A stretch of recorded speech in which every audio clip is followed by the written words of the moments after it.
suñ benn xarit bu tudd Ndeye ñu toog di waxtaan nii ma frustré woon parce que ñun dañoo waroon dem waa kër gi on devait aller en voyage mais mënuñu woon am internet parce qu'il y avait pas de courant donc ci casse boobu Fadel ak Aliou ne ma waaye yow nañ jàmm ak yow rappeur boo xam ne wax rek defoo dara en réalité quoi man tamit ma mer ne la yéen journalistes yoo xam ne lu ngeen bind tam kenn du ko lire donc après on s'est dit mais ñun ñaan ñëpp li ñuy wax dëgg la mais qu'est-ce qu'il faut faire ñu ne on peut pas créer un parti politique parce que sénégalais yi dañoo vomir les politiciens parce que ni ñu koy doxalee bëgguñu ko mais mënuñu aussi créer un mouvement entre rappeurs et journalistes qu'est-ce qu'il faut faire il faut trouver un slogan qui cristallise toutes les frustrations ñu def ko après lañ tàmbali brainstorming gars yi naan ça suffit gudd trop c'est trop non doy na sëkk lu ëpp tuuru ba finalement Aliou Sané la génn ci gémmiñam la génne mu ne Y'en a marre gars yi na ko booy Y'en a marre la comme ça mais après ñu utal ko contenu on s'est dit Y'en a marre de quoi d'abord de nous-mêmes parce que mbedd mi saltewul ñun ñoo salte ndax ñooy naan café sànni ko ñooy saw ci mbedd mi corruption ñun ñoo ko nangu ñoo ko def retard ñun ñoo ko nangu ñoo koy def tuddee ko rendez-vous Sénégal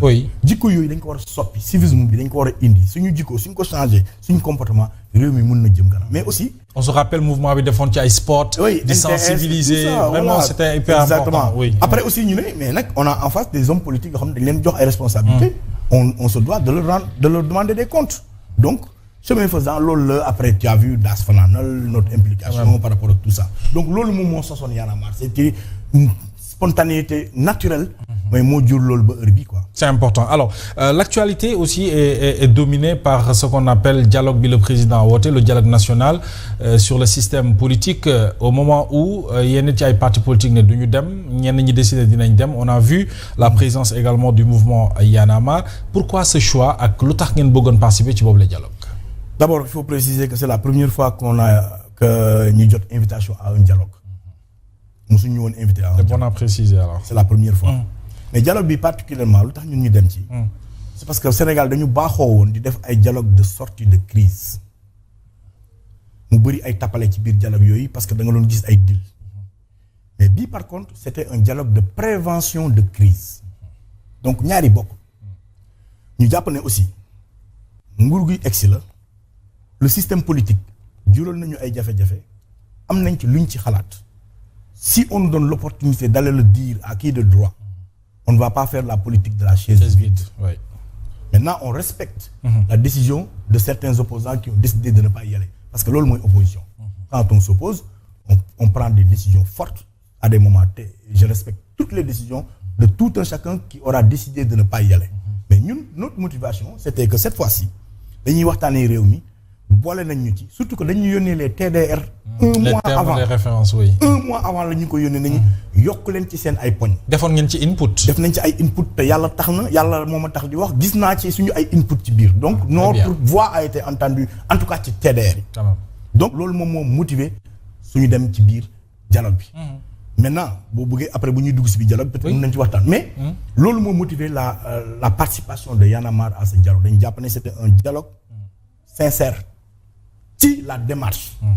Sur beaucoup de choses. Oui. Maintenant, j'entends certains dire ils ont révoqué le facilitateur, que voilà, certains ont dit à juste titre que mënoo woote dialogue pare teg commission yëpp ba pare tànn sa ay nit teg ko da nga waroon wax ne tànn leen ku nekk na yónnee benn nit ça c'est aussi vrai. Parce que loolu mais c'est à changer. Oui. C'est à changer mais déjà il y a un début de bonne volonté. C'est important. Que de dialoguer en envoyant d'abord les TDR pour que ñëpp yokku ci.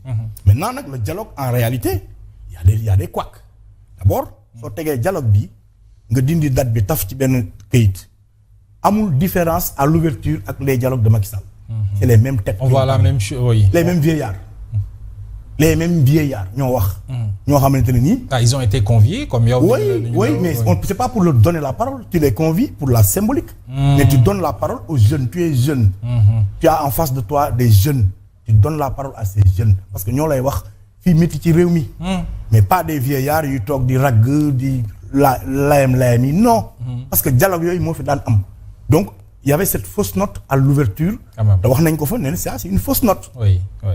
après c'est nañ ko changer dañ ko war a changer. donc qu'on fasse plus la même chose. Absolument. Je dis pas que ñooñu amuñu lu ñu wax ci réew mi. mais je dis juste que ne ce dialogue là avec toutes les ruptures yi mu àndal. waroon na am aussi rupture ci ouverture. C'est important. Alors, loolu da ci doon am solo. Oui, alors il y a eu les travaux en commission.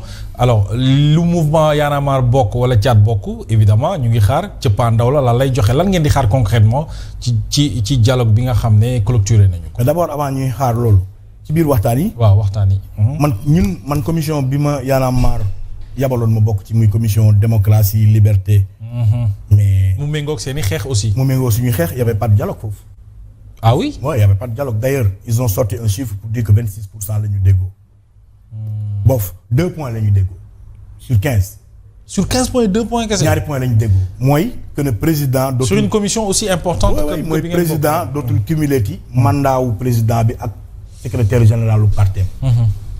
beneen bi dina ma ñëwaat léegi mais 2 points. waaw qui sont pas des moindres, hein, c'est des points essentiels. parce que quand même le président génn. bàyyi bañ a nekkati secrétaire général u partem. Oui. C'est important. parce que day doon président wu réew mi yëpp. C'est ça. loolu baax na. concentré wu. point boobu d'accord nañ ko mais lu tax ma ne dialogue amul woon ci suñu commission mooy que ne ku nekk da nga taxaw ci say position opposition bi dafa ñëw taxaw ci ay position pouvoir bi ñëw taxaw ci ay position société bi ñëw taxaw ci ay position pouvoir bi dafa wax clairement ne du waxtaanee article 80. oui. duñ waxtaanee arrêté Ousmane Ngom. duñ waxtaanee. l'article 224 225 226 227 duñ ko waxtaanee duñ waxtaanee L29 L30 yi nga xamante ne moom mooy indi inéligibilité wu une personne ci élection. Tout à fait. parce que nee nañ ces questions là ont été réglées par les assises de la justice. sauf que ñun. oui. nekku ñoon ci les assises de la justice. Tout à fait. et que l'applicabilité l'effectivité de ces points yi ñu fa tënkoon gisaguñ son application donc pour ñun.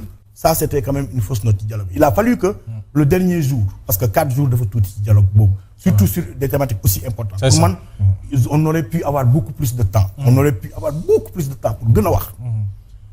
Il a fallu que dernier jour bi. oui. gars yi trouver une parade comme quoi que chaque société civile opposition bi nga xamante ne c'était aussi divisé en 2 parties ak pouvoir ñu dem ku nekk yebal 3 personnes ñu dem waxtaan au moins pour mën a déggoo ci dara ci lañ mën a am sax ce 26% là. sinon ñun dañ naroon pare les travaux. te duñ d'accord ci dara parce que ku nekk da nga am ci commission bu am solo ku nekk da nga am sa position physique. quand même ne doo ci mais c'est pas mauvais. parce que le but de waxtaan c'est pas forcément de tomber d'accord. mais c'est de voir les divergences et les avis de tout un chacun. pour que ñu jël ko en considération. c'est important. maintenant pour avancer nag il faut un suivi. am na ay points yu ñu fa tënk d'accord nañ ko nee nañ consensus la nañ ko appliquer. parce que loolu lañ ci xaar pour que dialogue bi sincère. dañuy xaar ñu appliquer. la ñu fa waxtaanee léegi nag fi ñu déggoowul fépp. waaw te nee nañ assise de la justice yi réglé na ko.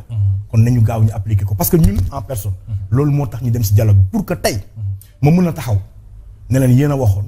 yéen a waxoon et dafay légitime. parce que suñ ma woowoon ci dialogue bi. te demoo soo kaasee. mun naa kaas mais dinañ ma ne biñ la wooyee ñëwoo. oui mais xam nga kenn du ma wax ne ñëwoo wax ko. tout à fait parce que ñëw naa. ñëw nga ba bokk ci commission parce que bokk naa ci commission.